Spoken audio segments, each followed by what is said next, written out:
Good morning, everyone, and thank you for participating today. This is the Lafayette Business Assistance Program Kickoff webinar. You're all going to be joining in listen-only mode. We're going to go over a few things in our presentation today. If you have any questions, feel free to put them in the chat or in the questions box. But to kick us off, I'd like to welcome Mayor Mike Anderson. Thank you, Austin. Good morning. This is Lafayette Mayor Mike Anderson, and I'm glad to have you participating in this kickoff session for the City of Lafayette Business Assistance Program, which is to assist both businesses in Lafayette as well as nonprofit organizations. The assistance is free to those who are participating. It is being carried out by Townsend Public Affairs. This is a group the city has hired for this. We will be paying the costs related to their advising you on this process. But we are really concerned that those who are in Lafayette, in businesses, may not be able to actually get through the state and federal processes required to get funding that's available. So that's why the City Council decided that bringing in Townsend Public Affairs in this program would be a great way to help businesses and nonprofits negotiate the application processes, get advice on where to put their efforts. Townsend will not fill out the forms for you, but they will certainly be able to help you in great detail about what you need to do to make your application for funding as successful as possible. I'd also like to mention that we have on our website, which is lovelafayette.org, the Business Assistance Program is also there. So if you would like to join us in that process, you can do it through the website. And also, although I'm sure we'll get a few people today, please pass the word on to other businesses or other organizations in Lafayette who may not have heard about this webinar or this program. It's essential that all of our businesses and all of our nonprofits be as healthy as possible to make Lafayette the great community that it actually is. So the City Council, we're all here hoping that this will be something that significantly assists each of those organizations in getting back on their feet as we get through this crisis. So thank you, and we can begin the webinar. Fantastic. Thank you so much, Mayor Anderson. All right, everyone. So we are going to do a brief overview of the program that we're going to be and kind of walking you through how you're going to be able to participate and what we're going to be offering. But to begin, we want to provide you with a little bit of information about ourselves. Obviously, Townsend Public Affairs is working with the city, so we want you to know a little about us, make you feel as comfortable as possible. So TPA has been around for 22 years now, was founded by our firm president, Christopher Townsend. We've represented over 300 clients, including 242 local public agencies like cities, school districts, transportation agencies, and we are one of the top 10 firms in California. We've secured over $1.7 billion for our clients. So, you know, we're pretty good at accessing these federal funds that we're going to be talking about today. The team that's going to be helping out here is Casey Elliott. He's our senior director here in the state capitol in Sacramento. My name is Austin Webster. I'm a senior associate. I'm going to be helping coordinate a lot of the efforts that we're doing with this program. I'm going to be joined by Johan Regenders, who is associate that we have based locally there, that's going to be working through a lot of these issues with some of these businesses that are reaching out. And then Laura Kroger, who is not joining us today, but is going to be supporting us on a lot of the actual sort of ins and outs of these funding programs. In addition to our team, I'm going to be working very closely with the City of Lafayette with Annie Bladette and Adam Wright. They're going to be helping us and, you know, definitely helpful to have some familiar faces for you all as we're working through these programs. So with that, I want to give a little bit of a brief timeline of how we got to this point. So in January 25th was the first confirmed case of COVID-19 in California. Since then, there have been a number of different legislative responses that have happened. Each of those programs has offered up new funding programs at the federal level, provided additional support for state and city governments, and to help small businesses and their employees as we get through this. The main one that I did want to highlight is on March 27th, Congress approved the CARES Act, which allocated $2.2 trillion in relief programs and a lot of what we're going to be taking advantage of in order to support you and your business is included in that particular thing. So right now I'm going to hand it over to my colleague Johan, who will tell you a little bit about some of the main programs that we're going to be taking a look at. Obviously, there are other programs, and we'll be working with you all to identify your individual needs, but these are three of the big ones that I'd like Johan to cover right now. So, Johan? Thanks, Austin. So this is Johan.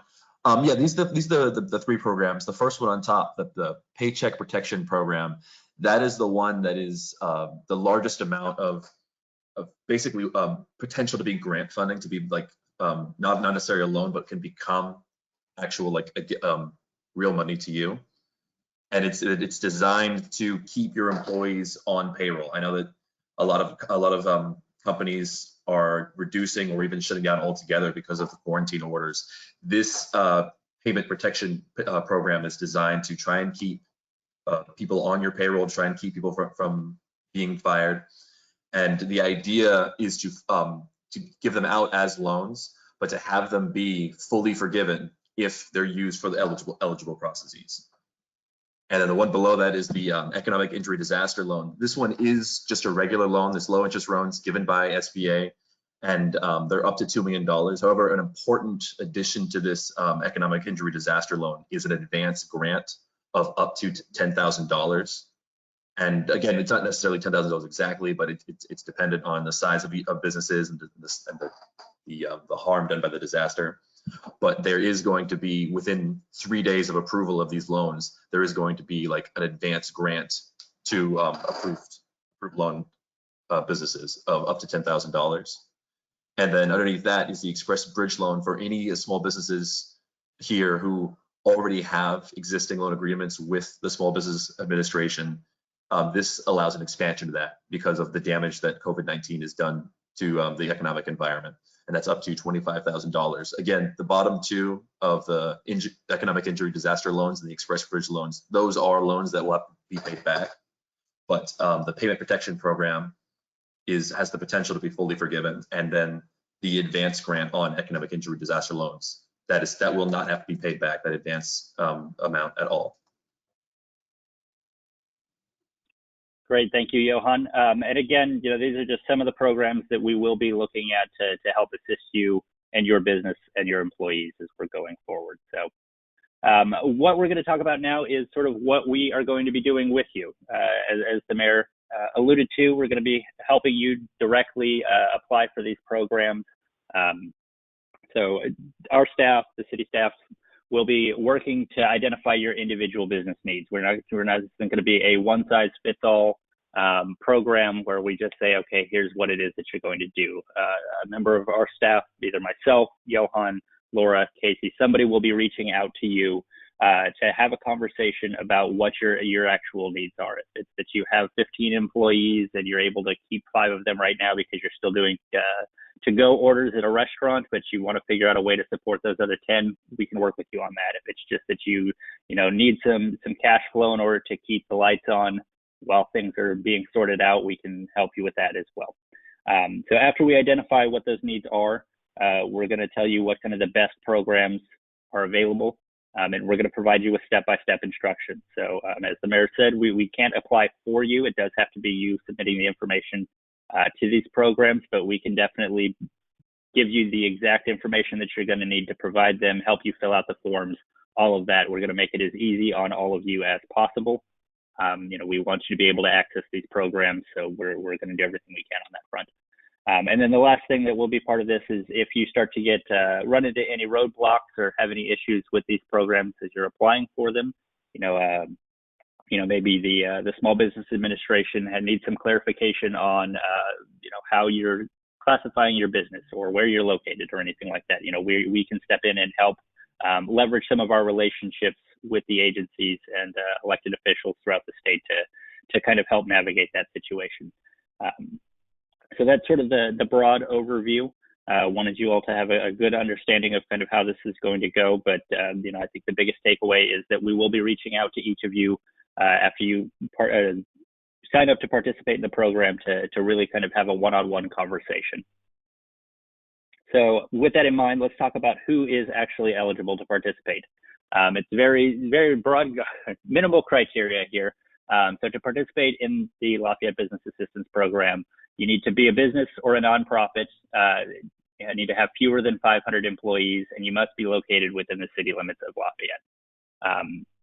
With that in mind, want to make it clear that there are a handful of nonprofits that don't qualify. So, certainly we'll work with you to determine whether or not you are an eligible participant for some of these programs. If you have more than 500 employees, but you think that maybe you're still considered a small business, there are some exemptions, and that's something else that we can work with you all to help figure out. And then if you are a chain of some kind, you have multiple storefronts throughout the region, talk to us anyways. As long as you have one site within the city of Lafayette, we can see what we can do to help you out there. So with that in mind, if you still feel like you're eligible and you want to participate, which we hope that everyone on this webinar is, this is how you get started. So visit the City of Lafayette's website. There is a business assistance page, which I know that some of you have already been to as a result to register and participate in this webinar. On that page, there is a business verification form that will ask you for some basic information about your business and get some contact information, so that way we know how to get in touch with you. The city staff is going to verify that you're eligible to participate, which, as I said, is basically just that you are a business and that you are in the city of Lafayette. And then after that, we'll reach out to you to schedule that time to talk about what it is that you need and what we can do for you. So with that, again, it was a very brief overview of what we're going to be doing here. I want to open it up and make sure we leave adequate time to answer any questions here. If folks have questions, please feel free to type them into the chat or provide them in the questions box. And we are happy to answer those. If you have some questions but don't want to share them on the webinar, feel free to send us an email at businessassistance@lovelafayette.org, or you can give us a call at 925-284-1968. So with that, I want to thank you all for joining. We will stay on here to answer any questions for a minute or two. Otherwise, I look forward to working with all of you and hopefully doing what we can to support local businesses.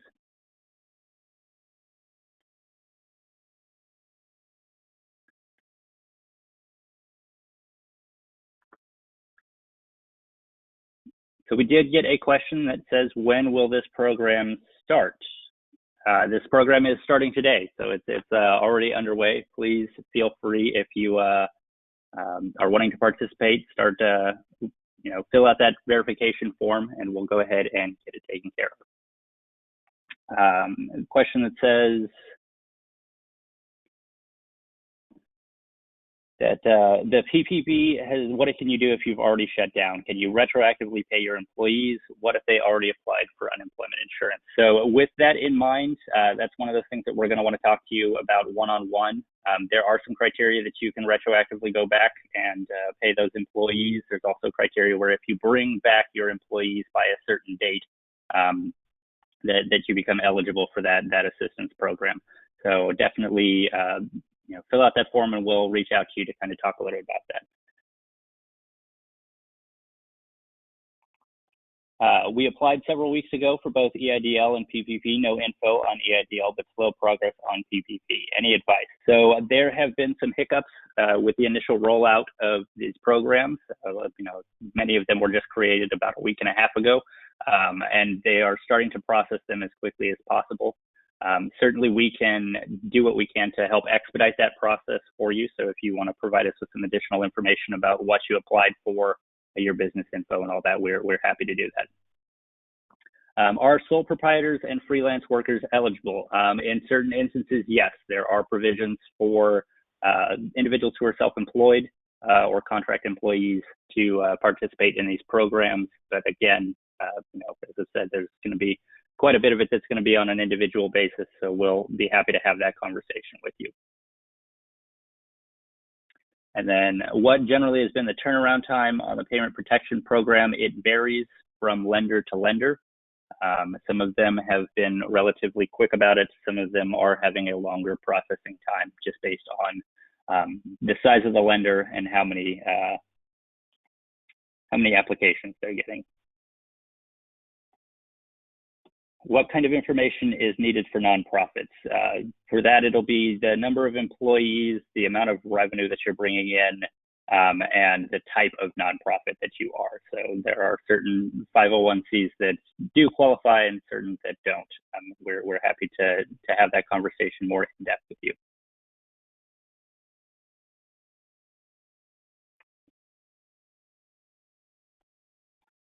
So have there been any discussions by the state of California in offering the small business assistance in addition to the federal support? The answer is yes. There are state programs that are going to be made available, and we are happy to walk through some of those with you all. Right now, they're still rolling out some of the statewide ones. There will be some that become available in the coming months. So we'll definitely be identifying those programs as they come forward. We have a list of lenders accepting applications for PPP. So this is a little bit of a fluid situation right now in that when the program was initially launched, lenders were adding their own criteria. There have been some additional clarifications issued that any FDIC insured lender is an eligible participant and must start accepting applications. This is still kind of being processed through. If you're interested in the PPP program, we can certainly be working with you and talking to your lenders if needed to get them kind of in line and make sure that they are working with everybody.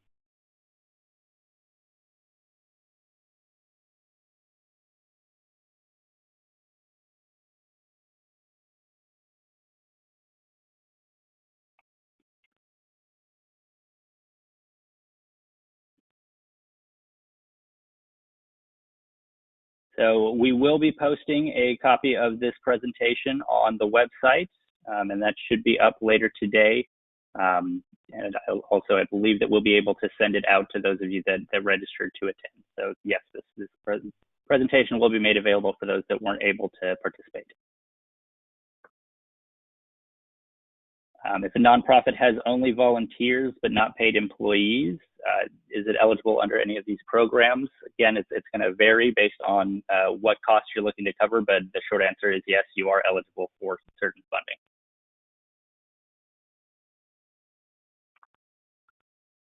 If I'm an LLC and I don't pay myself as an employee, can I include myself in my PPP calculation? That's going to be a little bit more of a complicated situation, and we'll want to talk to you about that specifically when we reach out to you.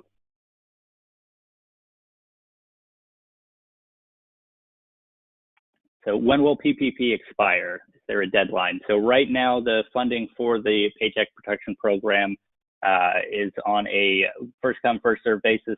About 30% of that total funding has been allocated out right now. And Congress is looking at infusing additional funds in there. So there's not a hard deadline of when you can apply, but there are some deadlines associated with when that program would be converted into a loan forgiveness program, which is essentially, a grant, for a better way to put it. So we would definitely want to get you all in the application queue before that deadline in order to make sure that it is the most amount of benefit for you and your company.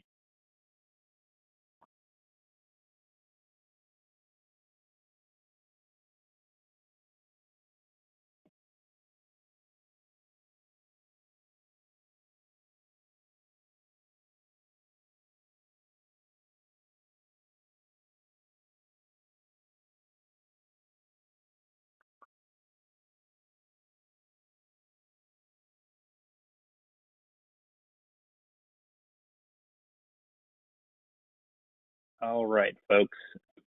So thank you to Jonathan for sending out one more plug to the website there. And I will go back to that slide here as we close out, so that way folks can click on it that way too, if it's easier for them. Some of these questions we are definitely going to answer on a more individual basis, but please definitely reach out to us. Let us know. We want to make sure that we're helping you as much as possible.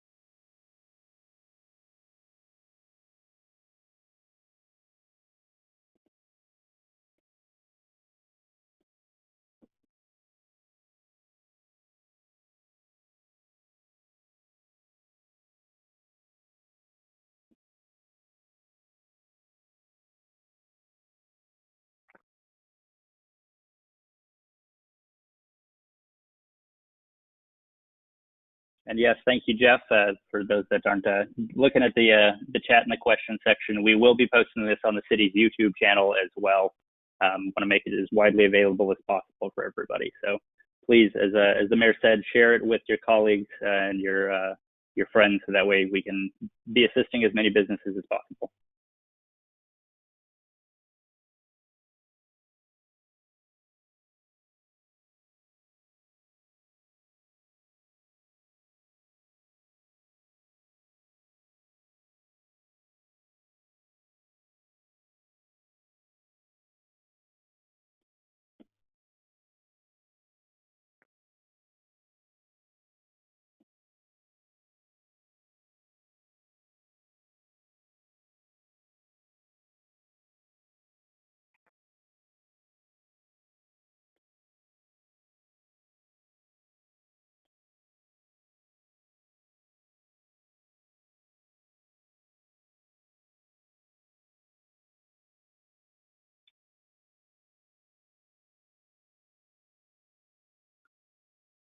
All right, well, with that, I am going to put up the contact slide one more time. If folks have questions, please feel free to email or call us.